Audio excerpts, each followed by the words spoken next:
এটি বিনম্ৰ নিবেদন থাকিল, যেতিয়া ঈশ্বৰৰ কথা আমাৰ পাতনি মেলা হ'ব, সেই মুহূৰ্তত আমি যদি মোবাইলটো চাইলেণ্ট কৰি নাৰাখোঁ বা ওচৰজনৰ লগত যদি আমি বিষয় বাসনা কথাত মন মজাই থাকোঁ, নিজেও ঈশ্বৰৰ কৃপাৰ পৰা বঞ্চিত হোৱাৰ লগতে ওচৰজনকো আমি ঈশ্বৰৰ কৃপা কৰোণাৰ পৰা বঞ্চিত কৰোৱা হ'ব।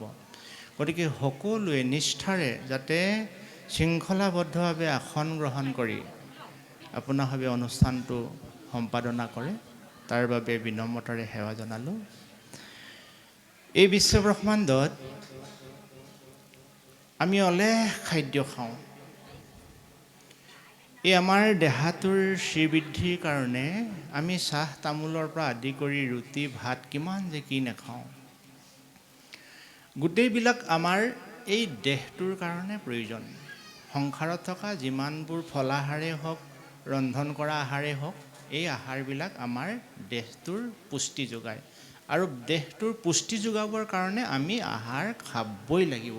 জীৱ মাত্ৰে আহাৰ খাব লাগিব, অকল মানুহেই নহয়।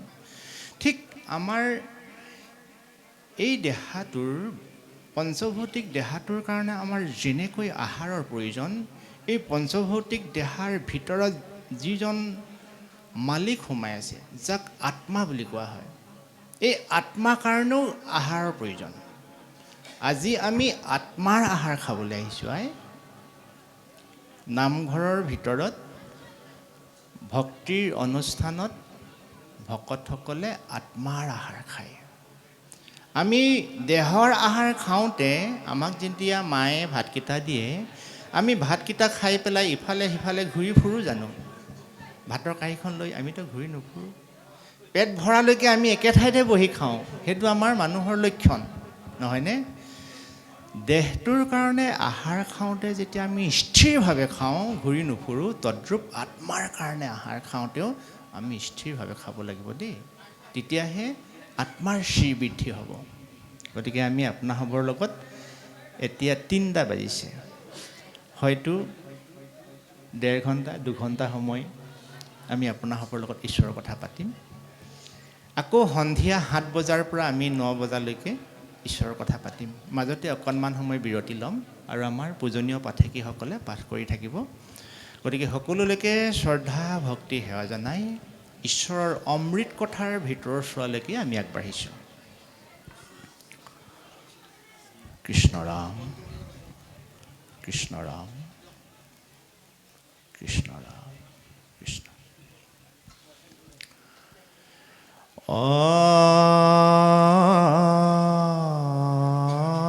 শাস্ত্ৰৰ উত্তম গীতা ভাগৱত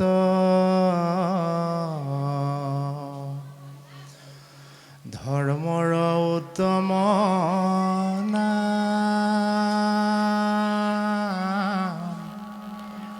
দেৱৰ উত্তম দৈৱ কী নন্দন চৰণে কৰোঁ প্ৰণাম।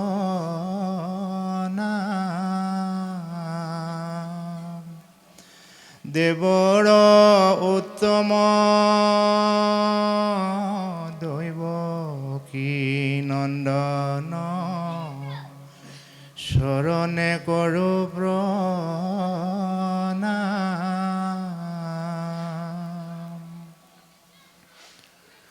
কৃষ্ণ কবাই বাৰ জানা ভকতে পন্থা এহি মানে কহে গীতা ভাগৱত গ্ৰন্থা এহি মানে কহে গীতা ভাগৱত গ্ৰন্থা। এই দুভাগ ভগৱন্তৰ অমৃতবাণীৰ যোগেদি আমি ঈশ্বৰৰ গুণনামলৈ আগবাঢ়িছোঁ। হে সজ্জনসকল, এই বিশ্বব্ৰহ্মাণ্ডত যিমান ধৰ্মগ্ৰন্থ থাকিলেও আটাইবোৰ ধৰ্মগ্ৰন্থৰ শীৰ্ষত অধিষ্ঠিত হোৱা ধৰ্মগ্ৰন্থই হৈছে গীতা আৰু ভাগৱত।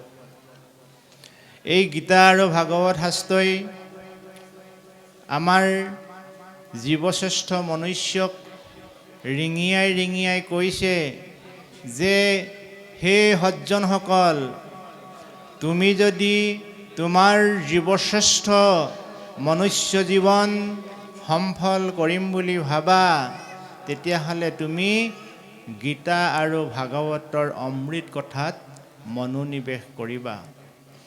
গীতা আৰু ভাগৱতৰ এই অমৃত কথা এই বিশ্বব্ৰহ্মাণ্ডৰ কেৱল এটা ঠাইতহে পোৱা যায়।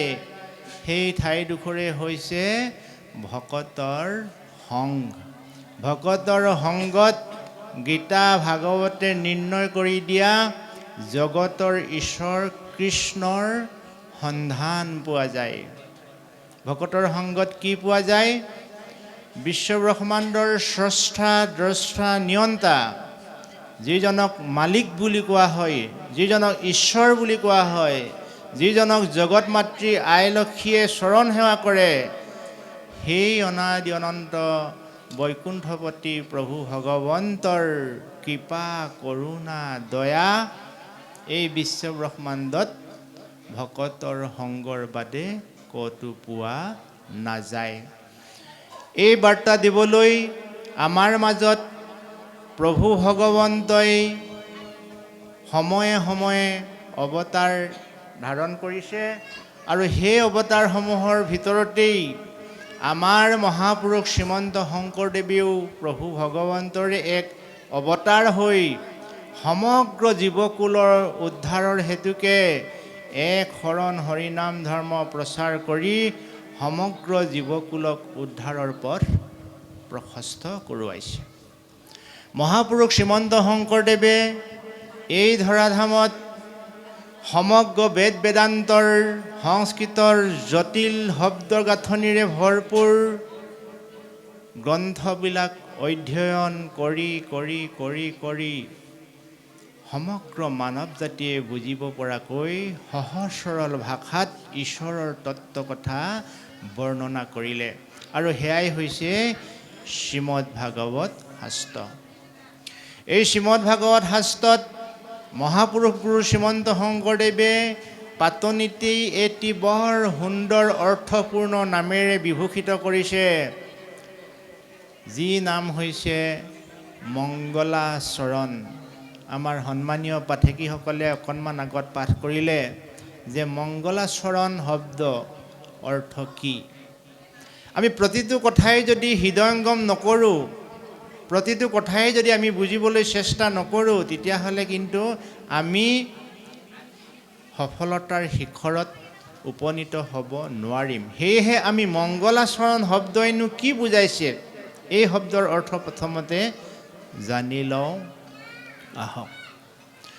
আমি সকলোৱে জানো যে মংগল মানে ভাল, মংগল মানে পবিত্ৰ, আৰু আচৰণ মানে পালনীয় নীতি। যি নীতি পালন কৰিলে জীৱৰ মংগল হয় তাকেই মংগলাচৰণ বোলে। অৰ্থাৎ শ্ৰীমদ ভাগৱত শাস্ত্ৰত উল্লেখ কৰা নীতি নিৰ্দেশাৱলী আপুনি মই যদি পালন কৰোঁ, তেতিয়াহ'লে আমাৰ মংগল হ'ব। আৰু আমি যদি এই ধৰ্মগ্ৰন্থত উল্লেখ কৰা নীতি নিয়ম পালন নকৰোঁ, তেতিয়াহ'লে আমি জীৱনত কদাপি মংগল কৰিব নোৱাৰোঁ। তেতিয়াহ'লে কি নীতি সন্নিৱিষ্ট হৈ আছে এই ধৰ্মগ্ৰন্থত, এই বিষয়ে আমি অকণমান আলোকপাত কৰোঁ। আৰম্ভণিতেই পাঠকীসকলে আমালৈ আগবঢ়াই গ'ল, জয় জয় কৃষ্ণ কৃপাময়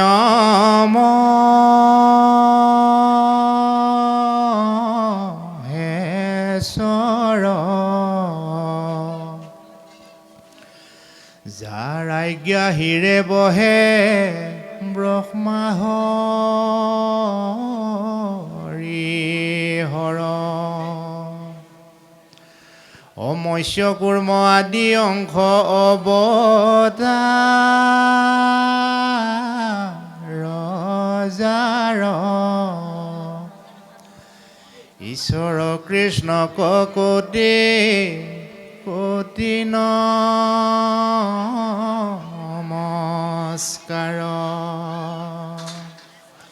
হে সংসাৰৰ জীৱসকল, এই বিশ্ব ব্ৰহ্মাণ্ডত ঈশ্বৰৰ দ্বাৰাই পৰিচালিত হৈ আছে। যি ঈশ্বৰক জগত মাতৃ আই লক্ষীয়ে চৰণ সেৱা কৰে, যি ঈশ্বৰৰ অলেখ নামেৰে বিভূষিত কৰা হয়, সেই জগতৰ ঈশ্বৰৰ কৰোণাৰ বলত তেৰাৰ নাভিকমলৰ পৰা ব্ৰহ্মা সৃষ্টি কৰোৱাই ব্ৰহ্মাৰ দ্বাৰাই জীৱসকল সৰ্জন কৰোৱালে। ব্ৰহ্মাৰ দ্বাৰাই সৰ্জন কৰোৱা জীৱসকলক পালনৰ হেতুকে পূৰ্ণ ব্ৰহ্ম ভগৱন্ত নাৰায়ণেই বিষ্ণু ৰূপ ধাৰণ কৰি জীৱসকলক পালন কৰিলে।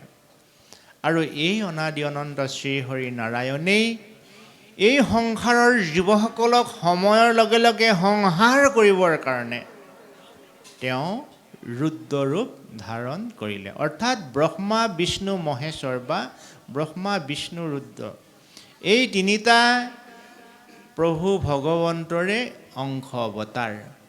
আৰু ব্ৰহ্মা বিষ্ণু মহেশ্বৰে যিজনক শ্ৰদ্ধা ভক্তি পূজা সেৱা আদি কৰে, তেওঁৱে হৈছে জগতৰ ঈশ্বৰ নাৰায়ণ। আৰু এই নাৰায়ণকো মহেশ্বৰ নামেৰেই বিভূষিত কৰা হয়। মহান যোগ ঈশ্বৰ মহেশ্বৰ।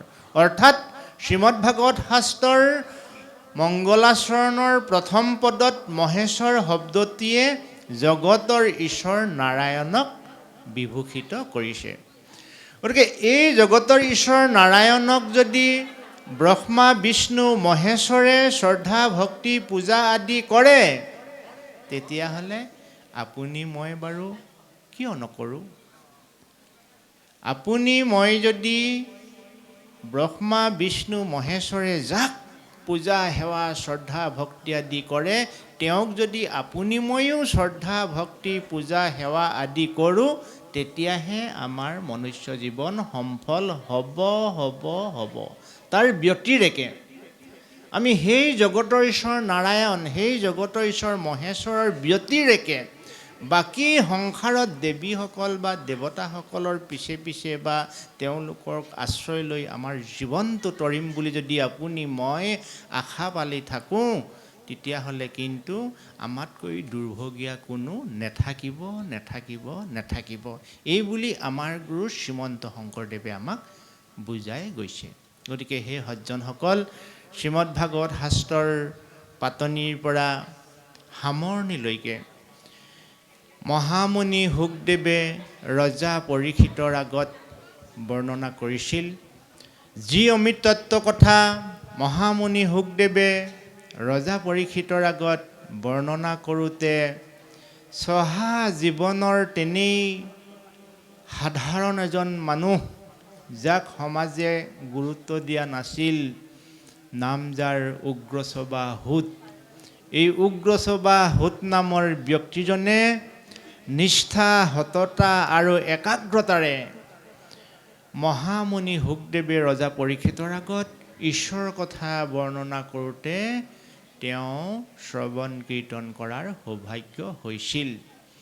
অগণন সাধুসন্ত মহন্তৰ জ্যেষ্ঠ শ্ৰেষ্ঠ অধ্যয়নপুষ্ট গুণী জ্ঞানী সাধক ঋষিমুনিসকলেও ঈশ্বৰৰ অমৃত কথা শুনাৰ সৌভাগ্য হৈছিল যদিও তেৰাসৱৰ কণ্ঠগত বা হৃদিগত নহ'ল।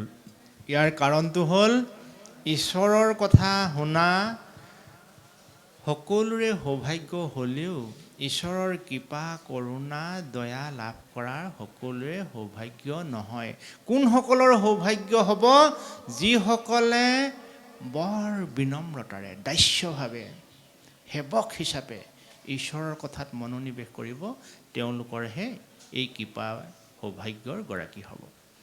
যেতিয়া মহামুনি শুকদেৱে ৰজা পৰীক্ষিতৰ আগত ঈশ্বৰৰ কথা বৰ্ণনা কৰিছিল, এই ঈশ্বৰৰ কথা বৰ্ণনাৰ বহু দিনৰ পিছত ৰজা পৰীক্ষিত এই ধৰাধামৰ পৰা মুক্তি লাভ কৰা বহু দিনৰ পাছত সেই গুণীজ্ঞানী সাধুসন্ত মহন্ত জ্যেষ্ঠ শ্ৰেষ্ঠসকলৰ মাজত আলোচনাত মিলিত হৈ পুনৰ মহামুনি শুকদেৱক ঈশ্বৰৰ কথা এবাৰ ক'বৰ বাবে আবেদন কৰিবলৈ যাওঁতেই মহামুনি শুকদেৱে ক'লে যে হে সজ্জনসকল, মোৰ বল বীৰ্য স্মৃতি শক্তি সময়ৰ লগে লগে লোপ পালে।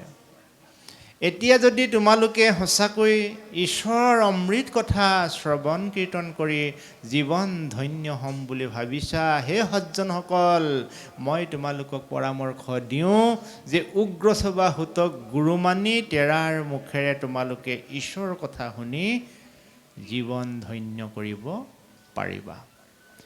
মহামুনি শুকদেৱৰ এই আপ্তবাক্যকে সাৰোগত কৰি 28,000 ঋষিৰ নেতৃত্ব দিছিল মহামুনি সৌনক নামৰ এজন ঋষিয়ে। আৰু এই 28,000 ঋষিয়ে একত্ৰিত হৈ উগ্ৰসভা হুতক গুৰু মানি ঈশ্বৰৰ অমৃত কথা শ্ৰৱণ কীৰ্তন কৰাৰ সৌভাগ্য হ'ল, যিখিনি কথা আজি আপোনাৰ মোৰো সৌভাগ্য হ'ব।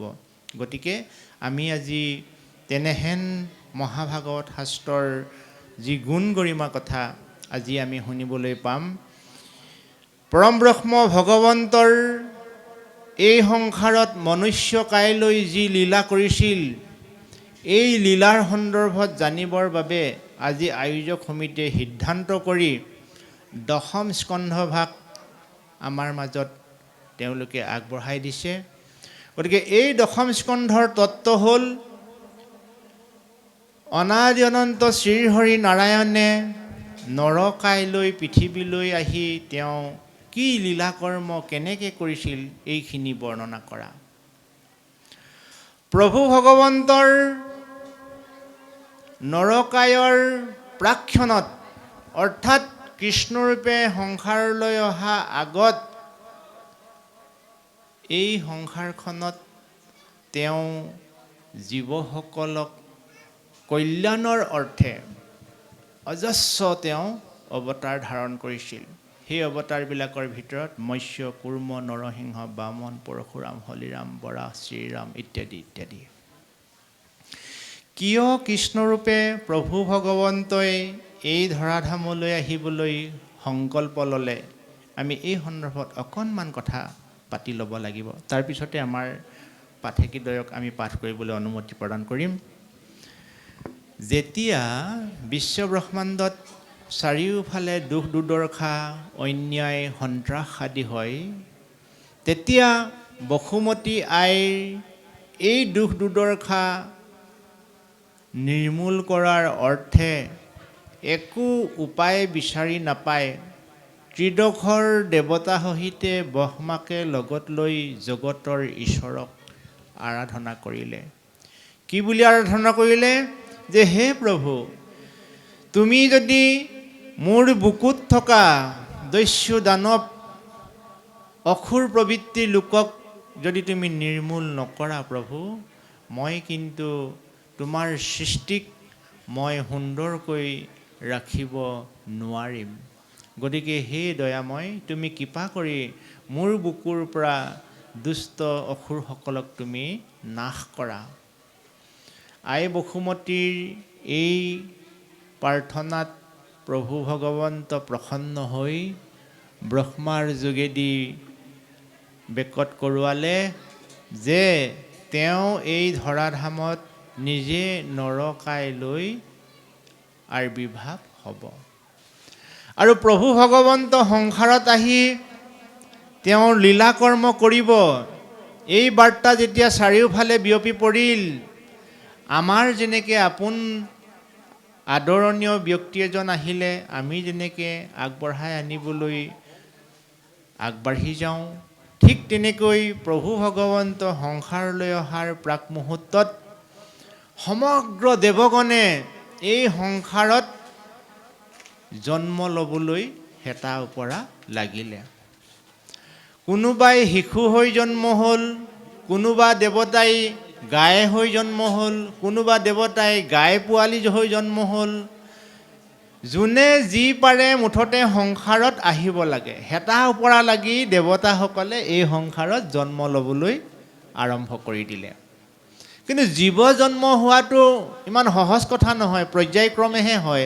গতিকে দেৱতাসকলে জীৱ জন্ম হ'বলৈ নেপায়, কোনোবাই গছ বন হৈ জন্ম হ'ল, কোনোবাই তৰুতীৰ্ণ হৈ জন্ম হ'ল। মুঠতে ঈশ্বৰৰ লীলা তেওঁলোকে চাব। দিনবোৰ পাৰ হৈ গ'ল, সময়বোৰ পাৰ হৈ গ'ল।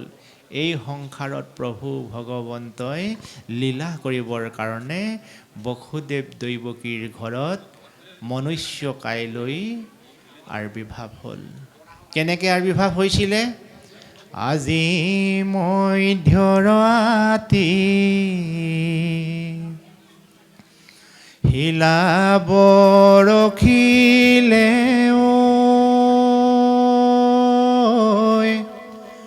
নুশুনি ব্ৰজাৰে মা, পালি পহৰীয়া হবে নিদ্ৰা গৈলে, উপজিলে জগন্নাথ। মাছ নিশা ধাৰাসাৰ বৰষুণ, মেঘৰ গাজনি। এই নিৰল ক্ষণতেই প্ৰভু ভগৱন্তই নৰকাইলৈ বসুদেৱ দৈৱকীৰ পুত্ৰ হিচাপে সংসাৰলৈ আহিল। আমি ঈশ্বৰৰ এই তত্ত্ব কথাবোৰ আজি খৰচি মাৰি আলোচনা কৰিম। ইয়াৰ প্ৰাক মুহূৰ্তত আমি ব্যৱহাৰিক দিশৰ অকণমান কথা পাতি লওঁ আহক। ব্যৱহাৰিক দিশৰ কথা হ'ল এনেধৰণৰ। আজি আমি কোনোবা এজন বয়সীয়াল মানুহক যদি সোধোঁ যে বৰ্তা, আপোনাৰ ঘৰৰ বিষয়ে আপুনি অকণমান কওকচোন, তেতিয়া তেওঁ ক'ব যে আমাৰ ঘৰৰ ল'ৰা 4টা, ছোৱালী 2জনী, বা ল'ৰা 2টা, ছোৱালী 2জনী, বা ল'ৰা 1টা, ছোৱালী 1জনী, ইত্যাদি ইত্যাদি। বোলে ল'ৰাটোৰ জন্ম কেতিয়া বৰ্তা? বোলে ল'ৰাটোৰ জন্ম আঘোণ মাহত। এই ঈশ্বৰে দিলে আৰু হ'ব। কোনোবাই কয় ল'ৰাটোৰ জন্ম বোলে পুহ মাহত। বোলে ঈশ্বৰে দিলে আৰু হ'ব। কোনোবাই কয় বহাগ মাহত, কোনোবাই কয় চ'ত মাহত। মানে ঈশ্বৰে দিয়া কাৰণেহে ল'ৰাটো পুহ মাহত বা আঘোণ মাহত বা বহাগ মাহত জন্ম হ'ল। এই বুলি আমাৰ ককাহঁতে, আইতাহঁতে বা ওপৰৰ পৰ্যায়ৰ ভকতসকলে আমাক ক'ব। কিন্তু আজি বিজ্ঞানে কৈছে যে হে সংসাৰৰ জীৱশ্ৰেষ্ঠ মনুষ্য, তুমি যদি সন্তানৰ পিতৃ বা মাতৃ হওঁ বুলি ভাবিছা, তোমাৰ সন্তানটো তুমি বহাগ মাহত জন্ম কৰোৱাবানে, আঘোণ মাহত জন্ম কৰোৱাবানে, ভাদ মাহত জন্ম কৰোৱাবা, সেইটো নিৰ্ণয় ঈশ্বৰৰ ওপৰত নকৰে। সেইটো নিৰ্ণয় কৰে পিতৃ মাতৃশালৰ ওপৰত। কেনেকৈ নিৰ্ণয় কৰে?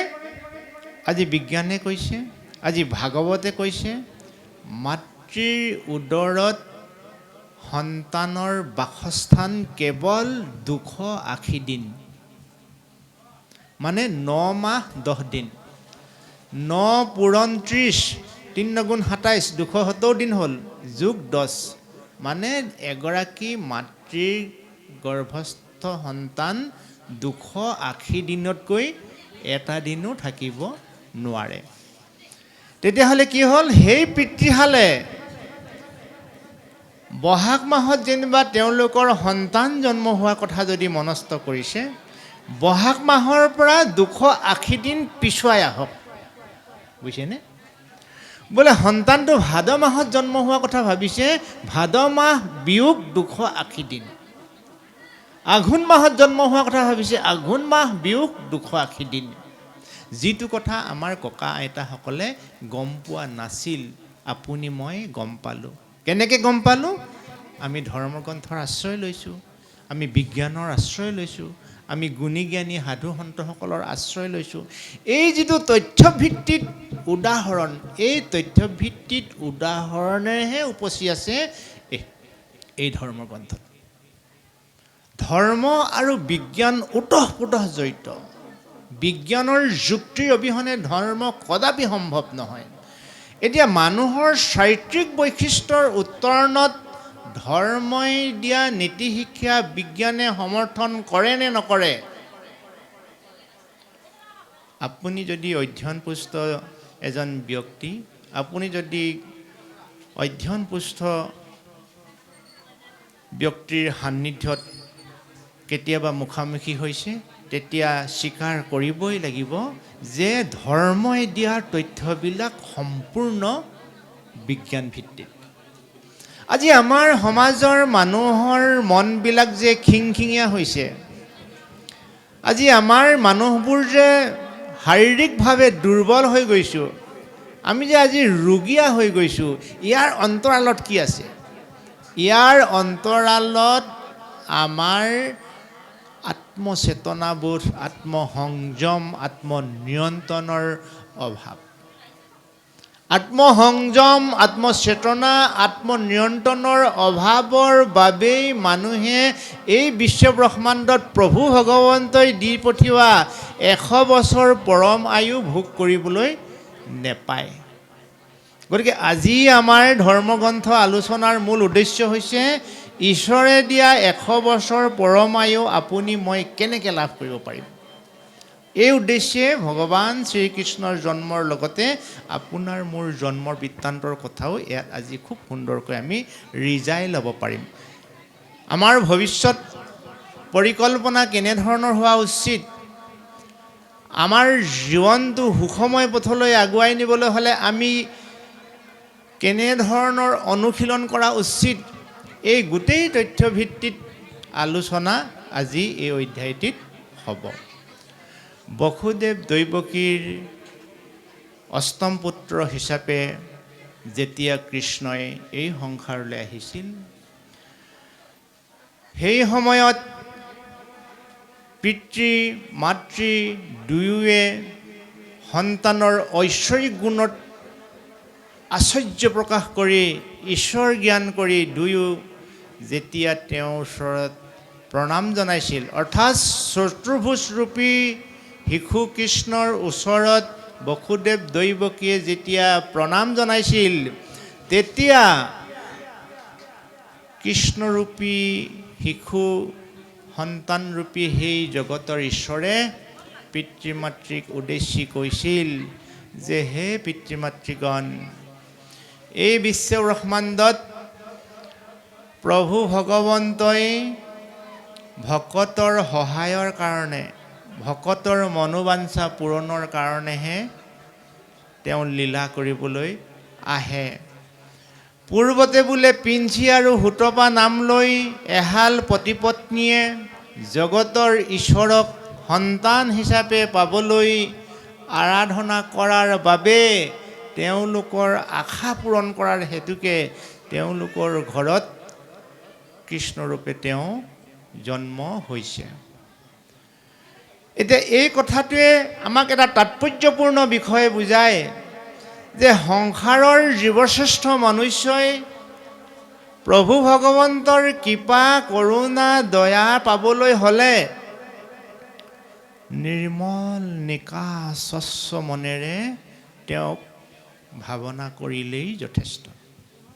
তেওঁক যদি কিবা কাৰণত আশা সুধীয়া সকাম কৰ্মত তেওঁক যদি ভজনা কৰা যায়, তেওঁ লগে লগে আপোনাক তথাস্থ কৰি দিব, মানে আপোনাৰ কল্যাণ হওক বুলি কৈ দিব। আপুনি যিটো আশা কৰে সেইটোৱে ভগৱানৰ ওচৰত আপুনি পাব। কিন্তু আপোনাৰ মোৰ জানো আশা এটা? আমাৰতো এটা আশা নহয়, আমাৰ অলেখ আশা আছে। এটা আশা পূৰ্ণ হোৱাৰ পিছত আৰু এটা আশা আমাৰ আপোনা আপুনি উদয় হয়। সেইকাৰণে আমি প্ৰভু ভগৱন্তক প্ৰাৰ্থনা কৰিলে, সেৱা কৰিলে আমি নিৰাশ মনেৰে যে প্ৰভু হৰ্তা কৰ্তা বিধাতা তুমিয়ে সংসাৰৰ গৰাকী, তুমিয়ে মালিক, তুমি আমাক যেনেকৈ যেতিয়া যিমান কৃপাৰ প্ৰয়োজন তুমি তেনেকৈ কৃপা কৰিবা প্ৰভু, তোমাৰ ওচৰত মাত্ৰ আমাক দাস হিচাপে ভক্তিৰ অঞ্জলি যাচিবলৈ এটা জ্ঞান উদয় কৰোৱাবা। এই বুলি আমি ভাবি ভগৱানক প্ৰাৰ্থনা কৰিলেই আপোনাৰ আটাইখিনি মনোবাঞ্ছা পূৰণ হ'ব। আৰু যদি আমি আশা সুধিয়াল মন লৈ ঈশ্বৰক প্ৰাৰ্থনা কৰোঁ, তেতিয়াহ'লে আমি জীৱনত কেতিয়াবা বিপদত পৰিম। আজি যেনেকৈ বসুদেৱ দৈৱকীয়ে বিপদত পৰিছে। কেনেকৈ বিপদত পৰিলে? কেৱল সন্তান হিচাপে আশা কৰি ঈশ্বৰক ভজনা কৰিছিলে, সন্তান হিচাপে জন্ম হ'ল আৰু লগে লগে নন্দৰ যশোদাৰ ঘৰত তেওঁ লালিত পালিত হ'লগৈ। এতিয়া নন্দ যশোদাৰ ঘৰত লালিত পালিত হৈ এই শিশুৰূপী কৃষ্ণই কেনেকৈ লীলা কৰিছিল, আমি এই সন্দৰ্ভত অকণমান এইকাৰণে আলোচনা কৰিব লাগিব, যিহেতু পাঠভিত্তিত আলোচনা হোৱা নাই, বহু দূৰলৈ আহি পেলাই কৃষ্ণৰ যুৱাৱস্থাৰ কথা এতিয়া আলোচনা হৈ আছে। গতিকে শিশুকালৰ কথা আমি আৰু অকণমান পাতি লোৱা পাছতহে আমি এই অধ্যায়টিলৈ যাব লাগিব। এতিয়া আমি শিশুকালৰ কথা অকণমান আলোচনা কৰোঁ আহক। যেতিয়া প্ৰভু ভগৱন্তৰ অকণমানি হৈ আছিল, মই ঘৰুৱা ভাষাৰে কথাখিনি কৈ আছোঁ, এই শিশুৰূপী কৃষ্ণক বধ কৰিবৰ কাৰণে দুষ্ট কংসই পুতনাক পঠাইছিল। এটা আপোনাৰ স্বাভাৱিকতে প্ৰশ্ন আহিব পাৰে যে নাৰী জাতিক কৃষ্ণই বেয়া পায় নেকি বাৰু? নহয়নে বাৰু? পুতনাৰ ৰাক্ষসীয়ে হওক বা যিয়েই নহওক, শত্ৰুৱে হওক, তথাপি তাই এগৰাকী নাৰী। নাৰীক কৃষ্ণই শৈশৱ কালতেই যে বধ কৰিলে, কৃষ্ণই কি নাৰীক বেয়া পায়? আনহাতে ৰাম অৱতাৰতো ৰাম আৰু লক্ষ্মণে যেতিয়া বিদ্যা শিক্ষা পাৰ্গত হৈ উঠিছিল, পাৰ্গত হৈ পেলাই প্ৰথম এগৰাকী নাৰীকেই বধ কৰিছিলে। সেই নাৰীগৰাকীৰ নাম তাৰকা ৰাক্ষসী, নহয়নে বাৰু? গতিকে নাৰীক কি ঈশ্বৰে বেয়া পায়, সেইকাৰণে নাৰীক বধ কৰে? এনেকুৱা এটা মনতে স্বাভাৱিকতে প্ৰশ্ন আহিব পাৰে। কিন্তু আচল উত্তৰটো এনেধৰণৰ, নাৰী হৈছে বিশ্বব্ৰহ্মাণ্ডৰ আটাইতকৈ ক্ষমতাশালী, নাৰী হৈছে বিশ্বব্ৰহ্মাণ্ডৰ আটাইতকৈ শীৰ্ষস্থানৰ অধিকাৰ থকা এটা পবিত্ৰ স্থান। নাৰীৰ মনৰ কলুষিত ভাৱ যদি নিৰ্মূল কৰিব পৰা নাযায়, তেতিয়াহ'লে বিশ্বব্ৰহ্মাণ্ড কদাপি শান্তি প্ৰতিষ্ঠা নহয়, শান্তি প্ৰতিষ্ঠা নহয়, শান্তি প্ৰতিষ্ঠা নহয়। এই যে পুতনা ৰাক্ষসীক যে কৃষ্ণই বধ কৰিছিল, পুতনাৰ কুচৰিত্ৰটোক বধ কৰিছিল, কুবৃত্তিটোক বধ কৰিছিল। তাৰকা ৰাক্ষসীক যে ৰাম লক্ষ্মণেৰে বধ কৰিছিল, তাৰ যিটো কুবৃত্তি, এই কুবৃত্তিটোক আচলতে নিৰ্মূল কৰিছিল। কাৰণ নাৰীয়ে হৈছে সৃষ্টিৰ গৰাকী, নাৰী অবিহনে বিশ্বব্ৰহ্মাণ্ডখন তেনেই শূন্য। গতিকে নাৰী জাতিক মান মৰ্যাদা সহকাৰে এই ধৰাধামত প্ৰভু ভগৱন্তই মানৱ জাতিৰ মাজত বুজাই দিবৰ কাৰণে এই লীলাবিলাকে তেওঁ পাতনি মেলোৱাইছিল। তাৰপিছত তেওঁ দৈত্যসকলক বধ কৰিলে। দৈত্যসকলক বধ কৰাৰ পিছত তেওঁৰ গোপীসকলৰ মন প্ৰাণ জোৰ পেলালে। মোহন বাঁহীৰ সুৰত গোপীৰ মন প্ৰাণ জীপাল কৰি সমগ্ৰ ধৰাধামত বৈকুণ্ঠৰ সুখৰ সূচনা কৰিলে। সেই গোপীৰূপী বৃন্দাবনৰ কেৱল আইসকলকে কোৱা হয়নে? এই বিশ্বব্ৰহ্মাণ্ডৰ যিমানবিলাক সাধুসকল আছে, যিমানবিলাক ভকত আছে, সকলো সাধু ভকতকে ধৰ্মীয় ভাষাৰে গোপী বুলি সম্বোধন কৰা হয়। গোপীৰ বাদে ভগৱন্তক আনে কিন্তু উচ্চ আসন দিয়া নাছিল। আমি সংসাৰত থকা আইসকলো গোপী, আমি সংসাৰত থকা বাপসকলেও গোপী। এই পঞ্চভৌতিক দেহাটো 5 ঠাইৰ পৰা আহিছে, এই 5 ঠাইত বিলীন হ'ব। এই 5 ঠাইৰ দেহাটো হৈছে আমাৰ প্ৰকৃতি। এই পঞ্চভৌতিক দেহাটো আইসকলৰো প্ৰকৃতি, আমাৰ মতা মানুহবিলাকৰ পঞ্চভৌতিক দেহাটো প্ৰকৃতি। আৰু পুৰুষ কোনটো? আমাৰ মতা মানুহবিলাকৰ ভিতৰত সোমাই থকা এই আত্মাটো পুৰুষ, আইসকলৰ হৃদয়ত সোমাই থকা সেই আত্মাটো পুৰুষ। প্ৰকৃতি আৰু পুৰুষ এটা দেহতেই দুইটা থাকে, সি মতা মানুহেই হওক মাইকী মানুহেই হওক। প্ৰকৃতি হৈছে দেহাটো, পুৰুষ হৈছে আত্মাটো। গতিকে প্ৰকৃতি পুৰুষ দুয়ো নিৰন্তা মাধৱ, সমস্তৰে আত্মাহৰি পৰম বান্ধৱ। আৰু আমাৰ ভকতসকলৰ মুখেৰে কেতিয়াবা গায় যে প্ৰকৃতি পুৰুষ দুয়ো হৈবা একমতি, তেহে সিজিব হৰিত ভকতি। মানে প্ৰকৃতি হৈছে দেহাটো আৰু পুৰুষ হৈছে আত্মাটো। দেহাটো আৰু আত্মাটোৱে তুমি মূৰ দুৱাইছা কাৰণেহে তোমালৈ ঈশ্বৰৰ সেই ভাৱনাটো, পবিত্ৰ ভাৱটো উদয় হৈছে, নহয়নে? গতিকে এই দুটা কথা আমি এইখিনিকে কেতিয়াবা ভুলকৈ লওঁ। আৰু ব্যৱহাৰিক দিশতো বাৰু প্ৰকৃতি আইসকলক আৰু পুৰুষসকলক, মতা মানুহজনক দুয়ো পতি পত্নী এক হ'লেহে ঘৰখন সুখৰ হ'ব, শান্তিময় হ'ব, সেইটোও সত্য। আৰু এই দেহতাত্ত্বিক কথাটো সত্য। এই দুয়োটাই আমি প্ৰভু ভগৱন্তক যদি সাধনা কৰোঁ, শ্ৰদ্ধা কৰোঁ, ভক্তি কৰোঁ, তেতিয়াহে ভগৱন্তই আমাক কৃপা কৰোণা কৰিব। কিন্তু এই দুয়োটাই এক হ'ব লাগে বুলি আপুনি মই জানিও আমি কিয় এক নহওঁ? আমি হৃদয়াত্মাৰ উৎপত্তিস্থান ক'ত আমি জনাটো অত্যন্ত প্ৰয়োজন। আমাৰ যে এই হৃদয়াত্মা, এই পঞ্চভৌতিক দেহৰ ভিতৰত থকা হৃদয়াত্মা ক'ৰ পৰা আহিল, কেনেকৈ আহিল, কিয় আহিল? এই হৃদয়াত্মাৰ ঘৰ হৈছে বৈকুণ্ঠৰ অধিপতি প্ৰভু ভগৱন্তৰ স্ফুলিংগ, যাক আমাৰ ভকতসকলে নামৰ ভাষাৰে গাইছিলে। এ জীৱ আত্মা পৰমাত্মা আমি দুটি ভাই,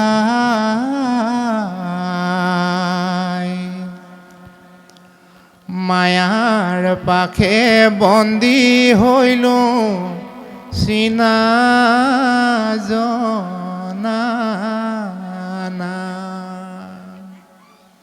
আমি যে ঈশ্বৰক ভজিম বুলি মনতে কেতিয়াবা ভাবোঁ, কিন্তু ভজিবৰ বাবে আপুনি মই মন কৰিও ঈশ্বৰক ভজনাৰ পৰা দুখোজ পিছুৱাই আহোঁ। তাৰ কাৰণটো কি জানেনে? তাৰ কাৰণটো হৈছে মায়াৰ প্ৰভাৱ। এই বিশ্ব ব্ৰহ্মাণ্ডত ঈশ্বৰৰ দ্বাৰাই পৰিচালিত হৈ আছে বুলি আপুনি মই জানিও সেই ঈশ্বৰক আমি শ্ৰদ্ধা, ভক্তি, সেৱা, পূজা কৰিবলৈ কিয় ইচ্ছা নকৰোঁ? এখন মায়াৰ ডাঙৰ দেৱাল আছে। এই মায়াৰ দেৱালখন পাৰ হ'ব পাৰিলেহে প্ৰভু ভগৱন্তৰ সন্ধান পোৱা যায়।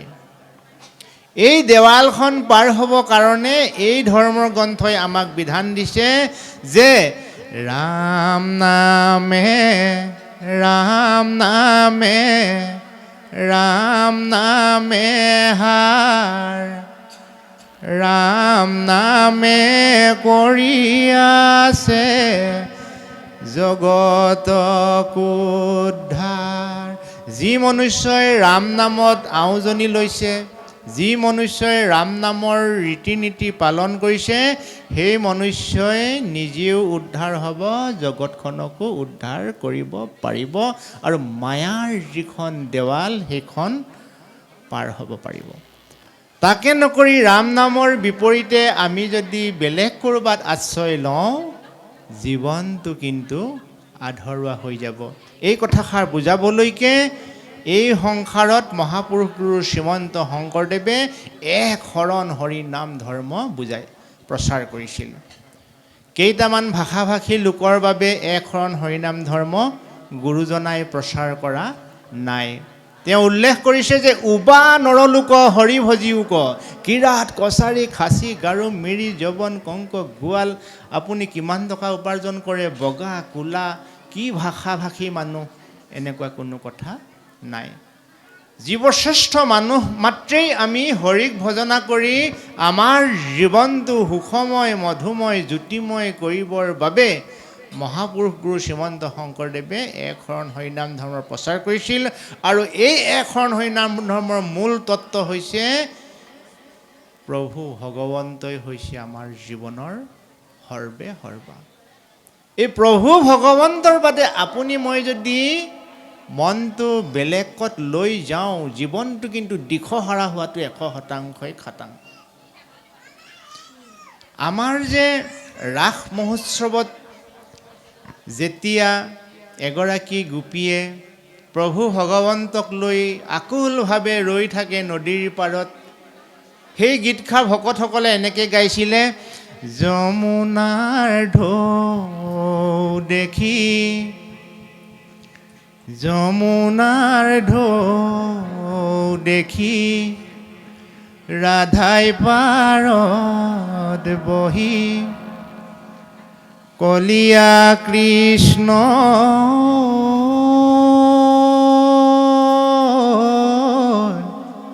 কাষে চপাই দিয়া নাও, যমুনা পাৰে হৈ যাওঁ। ৰাধাৰূপী সংসাৰৰ আমি জীৱসকলে এই সংসাৰৰ যিটো ঢৌ, আমাৰ কোনো সদাশয় বাপে যদি কেতিয়াবা সাগৰ চাবলৈ গৈছে, তেতিয়া তেওঁলোকে গম পাব যে সাগৰত ডাঙৰ ডাঙৰ ঢৌ আহে। এই ঢৌবিলাকৰ ধ্বনিৰে গোটেই ঠাইডোখৰ ৰজনজনাই তোলে আৰু নিমিষতে সেই ঢৌৱে যদি তাত জাহাজ নাও কিবা পায় থান-বান কৰি পেলাব। এই সংসাৰৰ ঢৌ হৈছে পোৱা নোপোৱা আশা নিৰাশা, সুখ দুখ, হাঁহি কান্দোন ইত্যাদি ইত্যাদি। এই সংসাৰৰ ঢৌবিলাকত আপুনি মই কোনোবাই নিজকে বচাই ৰাখিব পাৰিছোঁনে? আমি কোনেও নাই পৰা বাপ। আপুনি মই সকলোৱে সুখ দুখ, পোৱা নোপোৱা আশা নিৰাশা, বিষাদ বেদনা, সফলতা বিফলতা, এইবিলাকৰ মাজতে আমি প্ৰত্যেকটো শিশুৰ পৰা বৃদ্ধলৈকে আমি প্ৰত্যেকেই জড়িত হৈ আছোঁ। এই ঢৌবিলাক দেখি পেলাই ৰাধাই পাৰত বহি, অৰ্থাৎ সংসাৰৰ এই ভকতসকলে কাক মিনতি কৰিছে, হে কানাই, হে ঈশ্বৰ, তোমাৰ নৌকাখন মোৰ কাষলৈ চপাই দিয়া না। অৰ্থাৎ ঈশ্বৰৰ ওচৰত মই যদি শৰণাপন্ন হ'ব পাৰোঁ, তেতিয়াহ'লে যমুনাৰ ঢৌ সদৃশ বিশ্ব ব্ৰহ্মাণ্ডৰ এই সমস্যাবোৰৰ পৰা আপুনি মই নিজকে বচাব পাৰিম পাৰিম পাৰিম। যমুনাৰ ঢৌ দেখি আমি ভয়ত কম্পমান নহৈ, প্ৰভু ভগৱন্তই হৈছে এই সুজান কাণ্ডাৰী, এই বিশাল সাগৰৰ মালিক প্ৰভু ভগৱন্ত। প্ৰভু ভগৱন্তই আমাৰ এখন নৌকাৰ যোগেদি সংসাৰ পাৰ কৰাব। সেই নৌকাখনেই হৈছে ৰাম নামৰ নৌকা। সেইকাৰণে কোৱা হয়, ৰাম নামে ৰাম নামে ৰাম নামে হাৰ, ৰাম নামে কৰি আছে জগতক উদ্ধাৰ। আমি যেতিয়া সংসাৰত শিশু হৈ জন্ম হৈছিলোঁ, আমাৰ মা দেউতাই সকলোকে শুদ্ধিকৰণ কৰাইছিল। কিহৰ যোগেদি? ৰাম নামৰ যোগেদি। কিয় কৰোৱাইছিল? যাতে সন্তানটো ল'ৰাই হওক বা ছোৱালী হওক জীৱনটো উত্তৰণ ঘটক। আৰু সেই ৰাম নামতে আপোনাক মোক সেইদিনাখন মূৰ দোৱাইছিল, যিদিনা আপুনি মই বিবাহ পাশত আবদ্ধ হৈছিলোঁ সংসাৰৰ জয় যাত্ৰাত।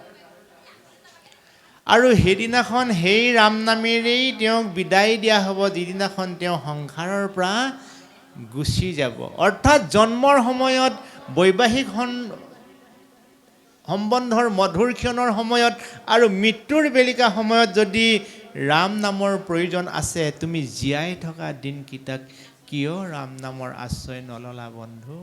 এই ৰাম নামৰ আশ্ৰয় নোলোৱাৰ কাৰণে আমি মায়াৰ পাশত আবদ্ধ হৈ অবাতে গতি কৰি বহুমূলীয়া মনুষ্য দেহাটো আমি বিফলে গোৱাইছোঁ। এই কথাখিনিকে ইয়াত আজি খুব সুন্দৰকৈ বৰ্ণনা কৰা হৈছে। আৰু এতিয়া এই অধ্যায়টিত কৃষ্ণৰ যদুকুলৰ বংশাৱলীৰ বিষয়ে অকণমান আলোচনা হৈছে। আমি অকণমান কথা আলোচনা কৰি পুনৰ পাঠভিত্তিত যাবলৈ সোমাম। যে ৰাম কতবা জন্মত পাপ হাঞ্চিলো, দূৰ ঘূৰ বিধবা স্বামী মৰিল মোৰ পঞ্চগোটি পুত্ৰ হমে ভৈলো নাথিনী নাহি পৃথিৱীত মুত পৰে নিমাখিতি। এগৰাকী ভক্তিমাতৃ আই কুন্তীয়ে কৃষ্ণক প্ৰাৰ্থনা কৰিছিলে, হে কৃষ্ণ, মোৰ ল'ৰা সৰু হৈ থাকোঁতেই স্বামী সংসাৰ এৰি গুচি গ'ল, সেই সন্তানকেই বুকুত সাৱটি এই সংসাৰত মই জীয়াই আছোঁ অ' কৃষ্ণ। গতিকে মোৰ দুখ দুৰ্দশা সকলোবিলাক নিৰ্মূল কৰি তুমি যেন মোৰ জীৱন সাৰ্থক কৰি তুলিবা, এই বুলি কৃষ্ণৰূপে সংসাৰলৈ অহা ভগৱন্তক কুন্তীৰূপী মাতৃয়ে প্ৰাৰ্থনা কৰিছে।